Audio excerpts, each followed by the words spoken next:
Ms. Rivera, what you would have me believe that you told me is not that the keys to your car were left unattended with two perhaps challenged children in a bathroom.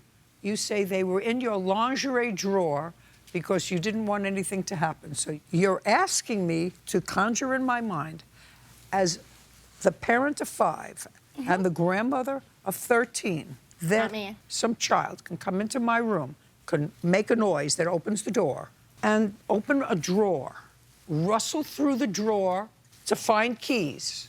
That's what you want me to believe. Close the door. No, ma'am, that's not how it happened. How do you know? You were sleeping. The door was not shut. I left the door open, and he must have been real quiet coming into my door because I am a mom of 5, and I am not a hard sleeper. It's possible. Yes. Who knows who got the keys? I don't know who got the keys. I know what happened on your watch. She's not responsible.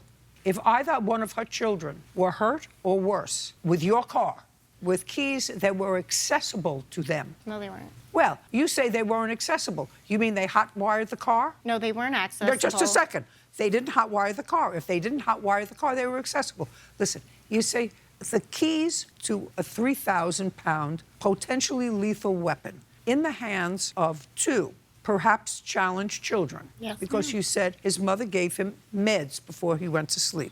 Yours is not here because he's in a facility. Yes, ma'am. And then there's a 5-year-old. Yes, ma'am. And the word watch that we started out with means just that. You watch. You're responsible. You've assumed the responsibility.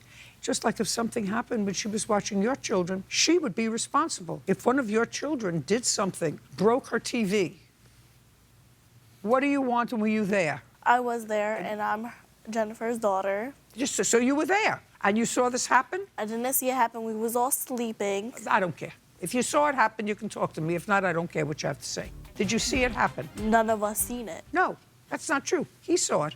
And the only other person who saw it is another child who's not here, and a 5-year-old who I couldn't get much out of. The situation is a legal situation, and it's a common sense situation.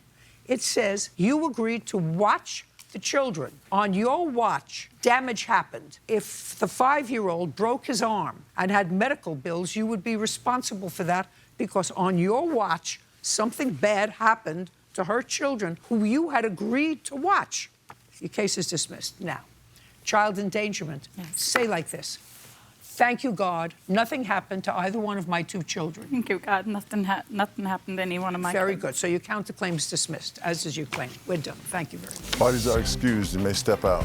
The judge is right. When you babysit somebody's kid, you have to take responsibility for those kids. I take responsibility for my child's actions, whether he helped get the keys. I had no control over the situation. I was driving Uber. I take responsibility for my son for everything. I thank her for watching my kids while I drove Uber. And I feel like his mother should be responsible for her son's actions.